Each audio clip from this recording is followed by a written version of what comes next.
Brought to you bye रजनीगंधा। यूं ही नहीं ताज ताज बन जाता है, शिल्पकारों का हुनर और चुनिंदा संगमरमर ताज को नायाब बनाते हैं। कुछ ऐसे ही चुनिंदा जगहों से बस खास ही चुनकर लाता हूँ। कतरे कतरे को मैं हीरे सा परखता हूँ। यूं ही नहीं मैं रजनीगंधा बन जाता हूँ। नमस्कार, बिहार तक के इस मंच पर आपका स्वागत है। बिहार में चुनाव अगले 2 महीने में होने वाले हैं और बिहार तक की ये एक पहल है, ये बैठक, जहां पर हम चर्चा कर रहे हैं तमाम बिंदुओं पर, राजनीतिक बिंदुओं पर चर्चा कर रहे हैं। क्या होने वाला है इस बार चुनाव में, कौन किस करवट बैठेगा, कौन सा गठबंधन बनेगा नहीं बनेगा, सरकार किसकी बनेगी, इन सब तमाम बिंदुओं पर आज हमारे साथ बात करने के लिए मौजूद हैं बिहार सरकार में मंत्री और जिन्हें बीजेपी का सेकंड जनरेशन लीडर भी कहा जाता है, नितिन नवीन जी, आपका बहुत बहुत स्वागत है। नमस्कार। सबसे पहले आपसे हम जानना चाहेंगे नितिन जी, 2-3 दिन पहले की बात है, आप काफ़ी सौम्य स्वभाव के नेता हैं, आपको शालीन रूप में जाना जाता है। आप ये मोर्चा लेकर कांग्रेस दफ्तर पर क्या करने चले गए थे 2-3 दिन पहले? एकदम तस्वीरें वायरल हो गई कि नितिन नवीन आगे आगे मोर्चा निकाल के चल रहे हैं। देखिए, राजनीतिक दृष्टि से अलग बातें हैं। हर व्यक्ति के अंदर उसकी अंतरात्मा में एक अलग आवाज़ आती है और मेरा यह मानना है, हम लोग पहले तो मनुष्य हैं और मनुष्य के अंदर स्वाभाविक रूप से कुछ चीज़ों के लिए एक भावना होती है और जिस प्रकार से शब्दों का प्रयोग देश के प्रधानमंत्री के लिए, एक माँ के लिए किया गया, निश्चित रूप से कई कार्यकर्ता हम लोग आहत हैं, बिहार के लोग आहत हैं, बिहार का हर बेटा आहत है और हम लोगों ने एक पूरी तरह से लोकतांत्रिक तरीके से वहाँ पर अपना विरोध दर्ज करने गए थे और पूरी तरह से हम लोगों ने विरोध दर्ज भी किया। अब इसके बाद सामान्यतः किसी भी कार्यालय पे अगर प्रदर्शन होता है तो कार्यालय के अंदर बंद करके बाकी लोग दूसरे पार्टी के अंदर रहते हैं, पर इस बार वो लोग भिड़ंत के मूड में थे तो उसका नतीजा निश्चित रूप से गलत हुआ। तो वहाँ पे जो सब कुछ हुआ, पत्थरबाजी हुई, कांग्रेस दफ्तर में आप लोग और आप लोग के कार्यकर्ता घुस गए, शीशे तोड़े गए, तो लगा कि भाई बीजेपी इतना एग्रेसिव कैसे हो गई? रोहित जी, आप भी वहाँ पर थे और आपको मैंने विजुअल लेते देखा। हम लोग वहाँ पर पहुँचे, उस समय पहले से 40-50 कार्यकर्ता कांग्रेस गेट के बाहर खड़े थे। हम लोग जब वहाँ प्रदर्शन करने गए तो दोनों के प्रदर्शन के बीच में आपस में जो लाठियाँ चली, उसके बाद जब जो भी प्रोटेस्ट हो रहे थे, दो कार्यकर्ताओं के माथे पे लगा और फिर अंदर से जब ईंटा पत्थर चालू हो गया, तब आपने तो देखा होगा, हम लोग तो करीब हज़ारों कार्यकर्ता गए थे, किसी के हाथ में कोई ईंटा पत्थर नहीं था। जब अंदर से ईंटा पत्थर चालू हुआ तब कार्यकर्ता एग्रेसिव हो गए। बाद में हम लोगों ने सबको हटाया, इसमें 3 कार्यकर्ता का माथा फटा। मेरा ये कहना है कि अगर प्रदर्शन हो रहा है तो इस प्रकार से कार्यालय के अंदर से ईंटा पत्थर चलाएंगे तो उसका तो कहीं ना कहीं आक्रोश हो ही जाएगा। लेकिन सबसे बड़ी बात है किस विषय के लिए था, इससे विषय नहीं खत्म हो जाएगा। क्या राहुल गांधी और तेजस्वी यादव को इसके लिए माफ़ी नहीं मांगनी चाहिए थे?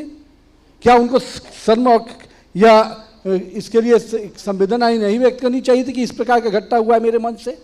आपने देखा कि राहुल गांधी और तेजस्वी यादव इस पर एक बार भी टिप्पणी किए हों और कहते हैं कि मैं नहीं था मंच पे? मैं इस मुद्दे पे आऊँगा। देखिए, सबसे पहले को कि ये सबसे ज्वलनशील मुद्दा इस वक्त देश में चल रहा है। प्रधानमंत्री को अगर अपशब्द कहे गए हैं, उनकी स्वर्गीय माता जी को भी कुछ अपशब्द कहे गए हैं, तो इसको लेकर कल पहली बार प्रधानमंत्री ने भी अपनी चुप्पी तोड़ी है और जिस तरीके से उन्होंने अपना दर्द, अपनी पीड़ा बयान की है इस तमाम मुद्दे को लेकर, इसको लेकर क्या लगता है कि वाकई में बीजेपी के हाथ में एक बहुत बड़ा मुद्दा भी मिल गया है बिहार विधानसभा चुनाव से पहले?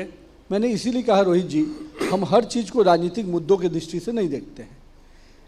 कांग्रेस की रीति बन गई है और यह नीति बन गई है कि प्रधानमंत्री, उनके नेता कंटिन्यूअसली, चाहे सोनिया गांधी जी हो, राहुल गांधी जी हो, लोकतंत्र में विरोध करने की एक प्रक्रिया होती है, पर इस तरह के शब्दों से लगातार, और वही प्रकटीकरण उनके कार्यकर्ताओं ने किया, तो स्वाभाविक रूप से जनता में आक्रोश है और जनता में आक्रोश है तो उसका मुद्दा तो अपने आप में बना है, हम बनाए या न बनाए। और प्रधानमंत्री जी तो कल आहत मन से बात किए, कि अगर मेरे अंदर कोई गलती है, मुझसे कोई है, मुझे बोलो।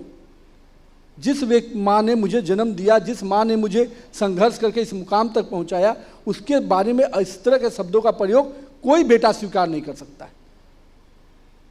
और इसको आप लोग चुनावी मुद्दा भी बनाएंगे? नहीं, हम कोई चुनावी मुद्दा नहीं बनाएंगे, लेकिन ये जनता में जिस प्रकार के आक्रोश हैं, निश्चित रूप से इनको इसका जवाब देना कल पड़ेगा। आप लोगों ने बंद का भी आह्वान कर दिया है बिहार में। महिलाएं हैं, महिला मोर्चा ने लगातार इसके लिए आंदोलन किया। आप कंटिन्यूअसली देखे होंगे, कई बार महिलाएं अग्रेसिव हो गई। कल भी महिलाएं काफ़ी संवेदनशील थी और उन्होंने निर्णय किया है कि नहीं, हम लोग कल पूरी आक्रोश के साथ बिहार बंद का आह्वान करेंगे। चूंकि राहुल जी और तेजस्वी जी माफ़ी तक नहीं मांग पाए, खेद भी नहीं व्यक्त किया। तो वो खेद किस बात का व्यक्त करेंगे? कांग्रेस ने तो ये नैरेटिव अब सेट कर दिया है ना कि वो जो मंच बना हुआ था वो आरजेडी कांग्रेस का दरभंगा में, अब वो एक इशारा कर रहे हैं कि हो सकता है जिस व्यक्ति ने गाली गलौज किया है या अपशब्द कहे हैं वो बीजेपी का प्लांट हो। ये तो नैरेटिव राहुल गांधी जी संसद के अंदर जब बोलते हैं जो शब्द, उनके कार्यकर्ता उसी को ना फॉलो करते हैं। सोनिया गांधी जी और जिस प्रकार के शब्दों का मंच से राहुल गांधी ने प्रयोग किया है, वो शब्द आपके ध्यान में होंगे। मणिशंकर अय्यर ने क्या क्या शब्दों का प्रयोग किया है, वो आपके ध्यान में होंगे। तेजस्वी यादव सदन के अंदर और सदन के बाहर किस प्रकार के इशारे और किस प्रकार के शब्दों का प्रयोग करते हैं, वो आपके ध्यान में होगा। तो कहीं ना कहीं जो नेता कर रहा है, कार्यकर्ता उसी को ना फॉलो कर रहा है। और हमारे ऊपर क्यों कार्यकर्ता, आप कहते कि आपका मंच नहीं है, आप कहते आपके झंडे और नीचे थे, ऊपर तक आपके झंडे और बैनर लगे हुए थे, आपका एक कार्यकर्ता, वहां पर हजारों कार्यकर्ता थे। वो तो कह रहे हैं कि जिसने गाली दी वो बीजेपी का प्लांट है, बीजेपी ने वो किसी आदमी अरे को भैया, कर दिया। मतलब कि आपके मुंह से जो निकला वो किसको, कौन था? मोदी के बारे में जिस प्रकार के शब्दों का प्रयोग तू तलाक की भाषा का इस्तेमाल तुम किया तलाक गया से था। लेके, चोर से लेके क्या क्या नहीं कहा गया। मौत का सौदागर से लेके उनके जाति विषय पर भी उनको अपमानित किया गया। उनके काम करने के तरीके, जो चाय बेचने वाला है उसको उस रूप से अपमानित किया गया कि मेरे कार्यालय के बाहर आके चाय बेचिए। किस प्रकार के देश के प्रधानमंत्री के बारे में क्या क्या आपने नहीं बोला है, और आज आप कह रहे हैं कि हम बच जाएंगे। नहीं बच पाइएगा, हर माँ इस बात का बदला लेगी। चुनाव में इसका लगता है कि आपको ये एक मुद्दा बनेगा, या फिर बिहार के जो वोटर्स हैं, खासकर जो महिला मतदाता हैं, वो इससे आहत हैं और इसका कोई असर पड़ सकता है चुनावों में भी? देखिए, जब जब देश की जनता ने देखा है, जब जब इन लोगों ने मोदी को अपमानित किया है, देश की जनता ने और खड़े होकर मोदी को आशीर्वाद दिया है। इस बार भी ऐसा ही होगा।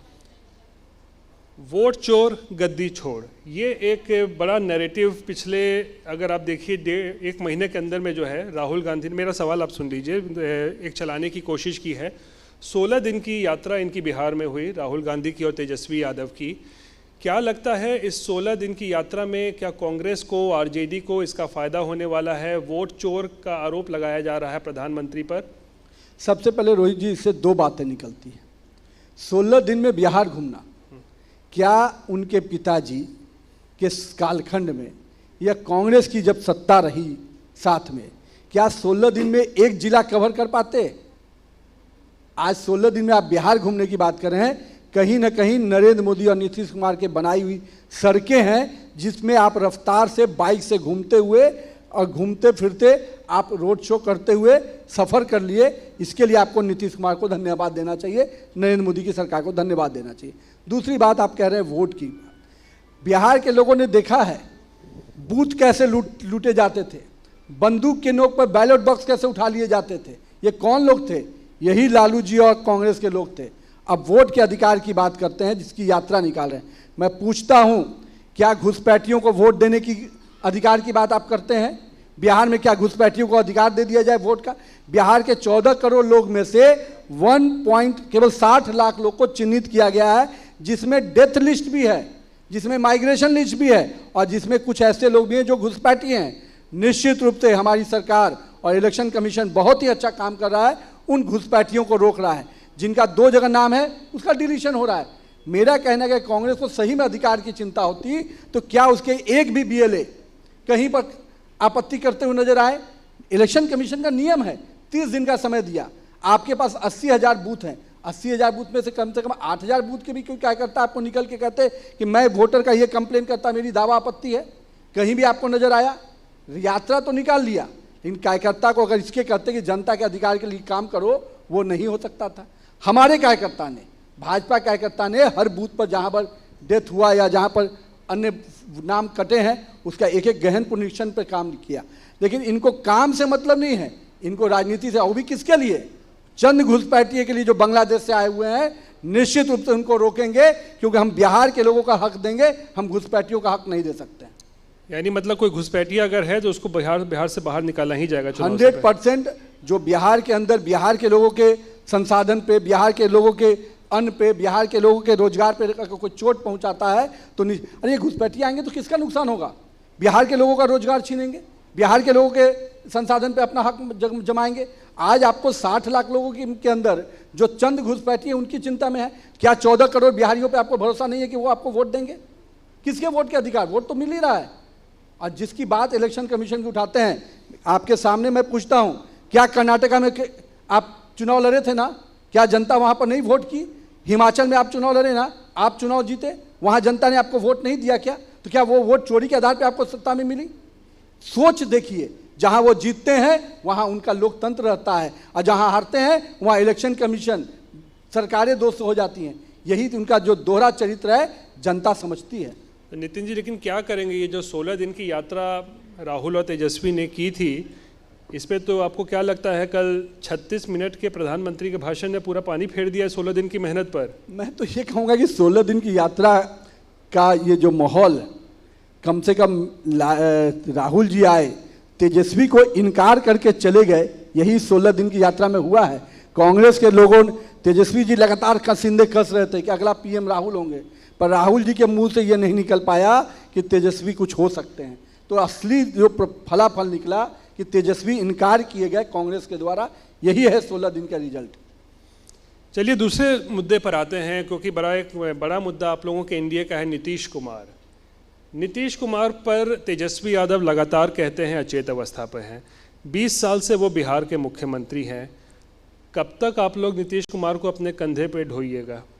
नहीं, आज आप देखिए, पिछले 20 वर्षों में विकास के सफर को आप देखिए।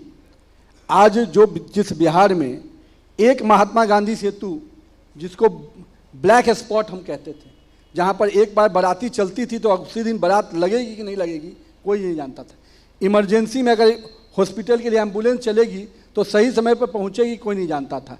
बगल में कोइलवर ब्रिज था, बॉटल नेक। तीसरा राजेंद्र सेतु, बॉटल नेक। आज नीतीश कुमार और नरेंद्र मोदी के नेतृत्व में तीनों तरफ 6 लेन सड़कें बनी है। ये है नीतीश कुमार की पहचान, ये है नीतीश कुमार का नेतृत्व। लेकिन ऐसा तो नहीं है कि अब नीतीश कुमार, अगर आप बीजेपी की सरकार आ जाए, आप ही का नेतृत्व आ जाए, तो क्या बिहार का विकास ठप हो जाएगा? क्या नीतीश कुमार पर ही आकर विकास रुक जाता है? नहीं, आगे क्या विकास आप लोग नहीं कर सकते हैं? बहुत स्पष्ट है, बीजेपी एंड जेडीयू गठबंधन ने काम किया, नीतीश कुमार के नेतृत्व में काम किया, और हम लोग मानते हैं कि 2025 का चुनाव भी हम नीतीश कुमार के नेतृत्व में लड़ रहे हैं। और विकास, अगर वो स्वस्थ नहीं होते, 38 दिन की प्रगति यात्रा की, एक एक जिले में गए, जिलों की योजनाओं की समीक्षा की, जो घोषणा किया उसको कैबिनेट से अनुमोदन कराया, अनुमोदन करा के आज शिलान्यास कर रहे हैं। क्या इतने तेजी से कोई मुख्यमंत्री अस्वस्थ होगा तो काम कर पाएगा क्या? और मैं तो यही कह रहा हूँ, तेजस्वी जी सदन में कितने दिन नजर आए? युवा है ना, कभी 12 बजे के दिन के पहले सदन में देखा क्या आपने? पूरे दिन भर सदन में बैठते हुए देखा क्या? युवा का मतलब जोश से काम करना होता है, केवल रात में जाकर मेरीन ड्राइव में नाचने से युवा नहीं हो जाता। मौका मिला है तो काम करिए, मौका मिला तो गरीब का आशियाना बनाते, अपने लिए मॉल नहीं बनाते। रात में अगर उनका वो रील वायरल हुआ है मरीन ड्राइव पर, जो आप कह रहे थे वो डांस वाला, तो माहौल क्या है, कानून व्यवस्था क्या है? मैं वही कहूँगा कि अगर रात में 11 बजे आप अपने परिवार के साथ उस सरपराटे मेरीन ड्राइव, जो बिहार की पहचान बन गई है, नीतीश कुमार के देन है, उस पर अगर वातावरण अच्छा है तब ना आप परिवार के साथ एंजॉय कर पा रहे हैं। आपके समय में अंधेरा ढलने के पहले माँ बहनें निकलने के लिए सोचती थी, रेस्टोरेंट जाने से डरती थी। आज हमारी माता बहनें आराम से मेरीन ड्राइव पे जाकर गोलगप्पा और चाट खाती हैं, उस मनोरम माहौल का लुत्फ उठाती हैं। ये नीतीश कुमार का बदलाव है। तेजस्वी यादव जी, आपने तो लालटेन युग में महिलाओं को घर से निकलने में डरा दिया था। आप नीतीश कुमार के साथ बड़ा करीब से काम करते हैं, कैबिनेट में आप मंत्री हैं, आपसे जानना चाहेंगे क्या नीतीश कुमार वाकई अस्वस्थ हैं? क्या लगता है उनकी सेहत को लेकर बहुत बड़ा एक नैरेटिव चलता है कि मैं यही बता रहा हूँ ना कि जो व्यक्ति 38 दिन की जिले की यात्रा प्रगति यात्रा के माध्यम से करते हैं। उन योजनाओं को कैबिनेट में स्वीकृति कराना और कैबिनेट कराने के बाद सबका टेंडर हुआ कि नहीं हो रहा, एक एक समीक्षा करना डिपार्टमेंट वाइज, और साथ ही साथ खुद हर दिन कोई ना कोई योजनाओं को देखने मॉनिटर करने जाते हैं और अब शिलान्यास भी कर रहे हैं। तो मेरा ये कहना है कि मुख्यमंत्री अगर स्वस्थ होते तो इतनी प्रगति से काम कर पाते। लेकिन वही मुख्यमंत्री है कि कभी किसी मंत्री को सर पे फूल रख देते हैं, कभी सर से सर टकरा देते हैं, कभी किसी आईएएस अधिकारी के सर पर गमला रख देते हैं। तो जब ये सब तस्वीरें आती हैं ना नितिन जी, तो फिर सवाल खड़ा होता है नीतीश कुमार जब पर। अपने इर्द गिर्द लगातार लंबे समय से एक दूसरे के साथ काम करता है तो एक दूसरे के साथ बातचीत के दौरान में कभी दोस्ती के नाते, कभी कुछ के नाते एक विषय आता है, लेकिन इससे उनके पर्सनालिटी के उस विषय को आप नजरअंदाज नहीं कर सकते कि एक स्टेट्समैन के रूप में लगातार बिहार के विकास की चिंता करता है। यानी अगले 5 साल भी वो मुख्यमंत्री बने रहने के लिए पूरी तरीके से फिट हैं? मैं तो ये मानता हूँ कि वो पूरी तरह से फिट हैं और बिहार पूरी तरह से तैयार है उनको अपना अगला मुख्यमंत्री के रूप में देखने के लिए। बीजेपी का मुख्यमंत्री कब आएगा ना, अपनी पार्टी के बारे में जिक्र कीजिए ना। रोहित जी, मेरे सेहत की चिंता और बिहार के सेहत की चिंता में पहले बिहार के सेहत की चिंता होनी चाहिए। भाजपा निश्चित रूप से उस सरकार में, आज मैं मंत्री हूँ ना, विकास के काम कर पा रहा हूँ ना, हमारे नेता सम्राट चौधरी वित्त के व्यवस्थाओं को संभाल रहे हैं ना। मुख्यमंत्री भी जिस दिन समय आएगा, जिस दिन परिस्थितियाँ होंगी, नीतीश कुमार के निर्णय के आलोक में निश्चित रूप से हम लोग आगे बढ़ेंगे। किसी दिन बिहार को क्या बीजेपी का मुख्यमंत्री भी मिलेगा? देश को तो प्रधानमंत्री मिला है। बिहार की बात कीजिए। कल तक लोग इसकी चिंता में रहते थे कि भाई बीजेपी के पास गैलेक्सी ऑफ लीडरशिप है, पर एक ऐसा कोई नेता नहीं है जो देश का प्रधानमंत्री बन पाए अटल जी के बाद। यही मीडिया कहती थी। निकल के आया गुजरात का एक लाल और देश को नेतृत्व दिया। निश्चिंत रहिए, बिहार में भी वो दिन आएगा जिस दिन भाजपा का भी होगा और जदयू गठबंधन के साथ होगा। यानी ये अब बड़ी खबर एक दे रहे हैं कि किसी दिन बीजेपी का मुख्यमंत्री भी हो सकता है बिहार में। अरे भैया, फ्यूचर किसने देखा है? किस दिन का कभी भी आप चाहेंगे ऐसा दिन आए? अरे भैया, दम आए। हमें एक एक कार्यकर्ता चाहता है और भविष्य में सब कोई, लेकिन दोनों ही दलों ने माना है कि आज का वर्तमान नीतीश कुमार के साथ है और नीतीश कुमार के नेतृत्व में है। भविष्य लेकिन एक कभी आप देखते हैं कि बीजेपी का मुख्यमंत्री होगा? भविष्य में तो बहुत कुछ देखा जाता है रोहित जी, भविष्य में आप भी बहुत कुछ देखते हैं। चाहत तो है ना। चाहत किस बंदे की नहीं होगी? कौन व्यक्ति नहीं है जो इस देश में जो भाजपा का काम करता होगा वो नहीं चाहता होगा देश में हमेशा प्रधानमंत्री उसका हो और बिहार में मुख्यमंत्री भी अपना हो, हर राज्य में हो, देश के हर राज्य में मुख्यमंत्री अपना हो। ये कहा नहीं कौन चाहिए, लेकिन गठबंधन दल भी मेरा ही है, ये मैं मानता हूं। लेकिन फिलहाल नीतीश कुमार आपके लिए ज़रूरी है या इस चुनाव में मजबूरी है? क्योंकि नीतीश कुमार के पास अपना एक वोट बैंक है, उनका एक चेहरा है। इसमें कोई दो राय नहीं है कि नीतीश कुमार एक क्लीन इमेज के नेता है, कोई भ्रष्टाचार का आरोप नहीं है। आपको क्या लगता है जो बिहार के लिए जरूरी है वो भाजपा के लिए भी जरूरी है? इसीलिए इस बार भी वही नेतृत्व करेंगे, मुख्यमंत्री भी वही बनेंगे। जो बिहार के लिए जरूरी है वही भाजपा के लिए जरूरी है और निश्चित रूप से नरेंद्र मोदी और नीतीश कुमार का नेतृत्व बिहार को विकास के पटरी पर डबल इंजन की रफ्तार से आगे बढ़ा रहा है, तो उसका लाभ बिहार की जनता को मिल रहा है। चलिए जरा सा सीट शेयरिंग पे हमें कुछ, अगर आपके पास कुछ जानकारी हो तो बता दीजिए, क्या होने वाला है सीट शेयरिंग को लेकर? बड़ी चर्चा है कि 100 सीटें बीजेपी जेडीयू लड़ेगा, कुछ बाकी जो 40-45 सीटें अगर बचती हैं चिराग के पास जाएगा या अन्य। सबसे बड़ी बात है रोहित जी, इसमें मिल के हम चुनाव लड़ेंगे, ये सबसे पहला थंब रूल यही है। एनडीए गठबंधन पूरी तरह से इंटैक्ट होकर चुनाव लड़ेगा।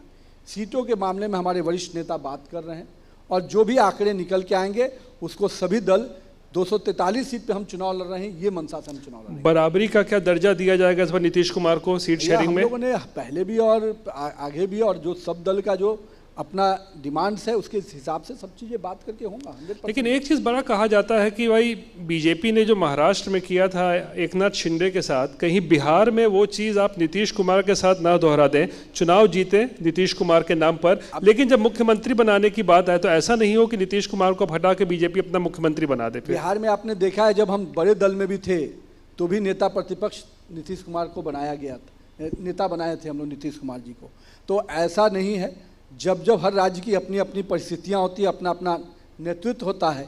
राज्य की परिस्थिति में हम लोग उस समय भी जब हम बड़े दल थे फिर भी हमने अपना नेता नीतीश कुमार को चुना था और आगे भी हम लोग इस प्रकार से नेतृत्व देते रहे हैं। कानून व्यवस्था को लेकर बहुत सवाल खड़े हो रहे हैं क्योंकि आप पटना से ही सांसद, माफ़ कीजिएगा, विधायक हैं, तो लॉ एंड ऑर्डर को लेकर क्या लगता है कि पिछले कुछ दिनों में क्या कुछ गिरावट आई है? क्या कुछ नीतीश कुमार का इकबाल जो है, नीतीश कुमार जो कड़क एक पन होता था कानून व्यवस्था पर, वो पकड़ ढीली हुई है क्या उनकी, इसीलिए इतनी सारी घटनाएं हुई हैं, और जिसको लेकर सरकार जो है वो बैकफुट पर भी है कानून व्यवस्था को लेकर? नहीं, देखिए, पहले तो कानून व्यवस्था को लेकर नीतीश कुमार की यूएसपी रही है और आज भी वही यूएसपी है। आज भी उनको माना जाता है कि अगर अपराधी अपराध करेगा तो उसकी जगह सजा पूरी तरह से जेल होगी, ये स्पष्ट है। हमारी सरकार जो नीतीश कुमार की यूएसपी रही है, कोई भी व्यक्ति अपराधी को संरक्षण नहीं दे सकता। जहाँ तक घटनाओं का जिक्र आपने किया है, आप देखिए जितनी भी घटनाएं हुई पिछले 2-3 महीने में, जो प्रमुख घटनाएं जो रही, उन सभी घटनाओं पर त्वरित कार्रवाई की गई। चाहे गोपाल जी खेमका की घटना हो, चाहे हॉस्पिटल वाली घटना हो, एक एक घटना पे त्वरित कार्रवाई की गई। यही है नीतीश कुमार की यूएसपी, और यही अंतर पैदा करता है नीतीश कुमार भाजपा की सरकारों में और नीतीश कुमार जब हमारे नेतृत्व करता रहते हैं तो उसके यूएसपी के आधार पे, सुशासन के मॉडल पे। आरजेडी कह रहा है ये जंगल राज नहीं है, महाजंगल राज आ गया है, राक्षस राज कहा जाता है। आरजेडी को जंगल राज का अभी तक पूरा डेफिनेशन नहीं समझ में आया है। मैं तेजस्वी यादव जी को कहूँगा कि आइए मैं आपको बताता हूँ जंगल राज क्या है। जंगल का राज का मतलब क्या होता है? जब एनार्की फैले, जब राजा जंगल की कानून की तरह काम करे। जब आपके समय में अपराधी अपराध करता था, मुख्यमंत्री कार्यालय से उसको संरक्षण मिलता था। किसी का अपहरण होता था, गाड़ियां पाई जाती थी आपके दरवाजे पे। डॉक्टर का अपहरण होता था, उसके फिरौती के वाला व्यक्ति आपके दरवाजे से छूट के जाता था। स्पष्ट रूप से जब अपराधी को संरक्षण देने वाली सरकार होगी, उसको कहा जाता है जंगल का राज। और हाईकोर्ट ने जब जंगल राज कहा था तो इसी को परिभाषित किया था। तेजस्वी यादव जी एक्चुअली उस पर ध्यान नहीं दिए, थोड़ा पढ़ाई लिखाई किए होते तो निश्चित रूप से जंगल राज की सही डेफिनेशन समझ पाते। वो तो कह रहे हैं कि मेरी सरकार बनेगी तो हम 2,500 रुपया देंगे, बहुत सारी चीज़ें कह रहे हैं, और आप लोगों को नकलची सरकार बता रहे हैं कि नीतीश कुमार जो वो बोलते हैं नीतीश कुमार तुरंत उसको लागू कर देते हैं। सभी लोग बैठे हैं, तेजस्वी यादव 2 बार उप मुख्यमंत्री बने, 2 बार बने, 4 विभाग के मंत्री रहे। चारों विभाग में कभी भी किन्हीं योजनाओं की समीक्षा, मॉनिटरिंग या व्यवस्था को देखने के लिए तेजस्वी यादव नजर आए। तेजस्वी यादव कहते हैं हम योजनाएं, जब मौका मिला था तो एक भाई वन विभाग की मिट्टी काट कर दूसरे भाई के मॉल में बनवा रहा था, आपने देखा है ना न्यूज। तो जब मौका मिला तो अपने लिए मॉल बना रहे थे, गरीब के आशियाने बनाने की चिंता नहीं हुई। अब जब विपक्ष में आए तो घोषणाएं कर रहे हैं। अरे सरकार घोषणा भी कर रही है और इम्प्लीमेंट भी कर रही है, और आपको वो मौका नहीं मिल रहा है। आप केवल घोषणा करिएगा, क्योंकि पहले भी आपने कुछ नहीं किया है, इसलिए जनता को मालूम है आगे भी आप केवल अपने लिए चिंता करते हैं। आपको मिला था ना नौकरी देने का मौका, जॉब वो तो कहते हैं कि नौकरी दिया मैंने 17 महीने में। जॉब फॉर जमीन घोटाला किसने किया? आप नौकरी की बात करें, ये नीतीश कुमार की सरकार में एक बार बैठकर शिक्षा विभाग का कभी सूद लिया और उसकी नियुक्ति पत्र का जिक्र करके अपना वाहवाही लेते हैं। शिक्षा विभाग में किस प्रकार के चीज़ें उस समय उन्होंने बढ़ाई, उसको कौन नहीं देखा? उनके शिक्षा मंत्री खुद कैबिनेट की बैठक से बाहर रहते थे और डिपार्टमेंट की सूद तक नहीं ले पाते थे। तो मेरा ये मानना है कि आज बिहार में नीतीश कुमार और नरेंद्र मोदी के नाम पर एक विश्वास का माहौल है, और निश्चित रूप से विकास हमारा एजेंडा है, और इस एजेंडे पर हम चुनाव लड़ेंगे। तेजस्वी यादव के लिए क्या कहना चाहेंगे? कितना वक्त उनको रुकना पड़ेगा? मैं तो कहूँगा तेजस्वी यादव जी संघर्ष करिए, केवल बड़े बड़े बयानवीर बनने की जगह कर्मवीर बनिए। सदन से लेकर सड़क तक अगर नजर आते 5 साल तो निश्चित रूप से जनता आप पर भरोसा करने के लिए सोचती। मौका मिलेगा इस बार तेजस्वी यादव को, आपको लगता है? पिछले बार बहुत कम सीटों से वो चूक गए थे, बता दें आपको। अभी तो 5 साल में लोगों ने उनको देख लिया, अब तो जो देखने के बाद जिन लोगों ने जो देखा है, अब तो मुझे नहीं लगता कि कोई भ्रम है। उस समय थोड़ा भ्रम रहा भी होगा, इस बार सारा भ्रम टूट चुका है। वो तो कहते सारे वादे मैं पूरा करूंगा। आप लोगों ने हालांकि उनके सारी जो वादा करते थे वो सब कुछ ना कुछ आप लोगों ने देना शुरू कर दिया है। पूरा हम करते हैं। अगर कांग्रेस और आरजेडी का पूरा करने का उठाइएगा तो जाइए कर्नाटका देखिए, जितनी घोषणाएं की सब अभी वहीं गए हैं। हिमाचल चले जाइए, कोई घोषणा पूरी नहीं हुई। और चले जाइए छत्तीसगढ़, आप देखिएगा कि छत्तीसगढ़ में मोदी ने जितनी गारंटी दी उतना गारंटी वहाँ पूरा हुआ है। यही अंतर है महागठबंधन और ठगबंधन और एनडीए सरकार में। आखिरी सवाल, क्योंकि इस सेशन के बाद जो नेता आने वाले हैं उन्हीं से रिलेटेड सवाल है। प्रशांत किशोर आने वाले हैं। लगातार का आरोप लगता है कि बी टीम है, बीजेपी के प्लांट उनको कहा जाता है चुनाव में बीजेपी को फ़ायदा पहुंचाने के लिए। क्या लगता है, क्योंकि अब वो राजनीति में उतर चुके हैं, चुनाव लड़ रहे हैं, बीजेपी को नुकसान पहुंचाएंगे, फ़ायदा पहुंचाएंगे प्रशांत किशोर? देखिए, बीजेपी अपने एजेंडे से काम करती है, अपने जनता के बीच में काम करती है, और दिल्ली के लोगों ने देखा है किस प्रकार से फर्जीवाड़ा से बचने का। मैं तो बिहार की जनता को यही कहूँगा, फर्जीवाड़ा से बचिए, और कहीं ना कहीं बिहार में बीजेपी एनडीए गठबंधन पूरी तरह से जनता के साथ काम कर रही है। हम अपने एजेंडे पर चुनाव लड़ेंगे, और अपोजिशन के रूप में जो लालू जी और कांग्रेस लड़ रहे हैं, निश्चित रूप से उनको करारा जवाब देंगे। प्रशांत किशोर का नाम तक नहीं ले रहे हैं आप अपोजिशन में? नहीं, मैं तो ये मानता हूं कि जिस प्रकार से लालू जी ने एक तरीके से सिस्टम में उनको खड़ा किया है, और लालू जी और तेजस्वी यादव जी जो उनको अपना सपोर्ट सिस्टम खड़ा करा रहे हैं, उससे बीजेपी के सेहत पे कोई असर नहीं। लालू जी खड़ा करा रहे हैं प्रशांत किशोर को? 100% आप एजेंडा देखिएगा, ये लालू जी और कांग्रेस का एजेंडा है। मतलब वो प्रशांत किशोर को आप लोग के खिलाफ खड़ा कर रहे हैं? अब आप समझ सकते हैं क्यों खड़ा कर रहे हैं। रोहित जी, आप तो पॉलिटिकल एनालिसिस भी करते हैं, उनके चुनाव लड़ने से किनको फायदा होने जा रहा है वो आप समझ सकते हैं। कहा तो जाता है सबको नुकसान पहुंचाएंगे, हमें तो कोई नुकसान नहीं पहुंचा पाएंगे। नहीं पहुंचाने वाला है, लेकिन एक चाहत आखिरी में है कि किसी दिन बीजेपी का मुख्यमंत्री जरूर बने बिहार में। देखिए, वो तो हर कार्यकर्ता जो इस देश में भाजपा के लिए काम करता है, वो चाहता है कि मेरे राज्य का मुख्यमंत्री भाजपा का हो, लेकिन गठबंधन दल का धर्म भाजपा ही सही ढंग से निभाती है, और आज हम मानते हैं वर्तमान परिस्थिति में 25 से 30 नीतीश कुमार के नेतृत्व में हम चुनाव लड़ने जा रहे हैं। चलिए नितिन नवीन जी, आप बिहार तक के इस मंच पर आए, आपका बहुत बहुत धन्यवाद। धन्यवाद, शुक्रिया।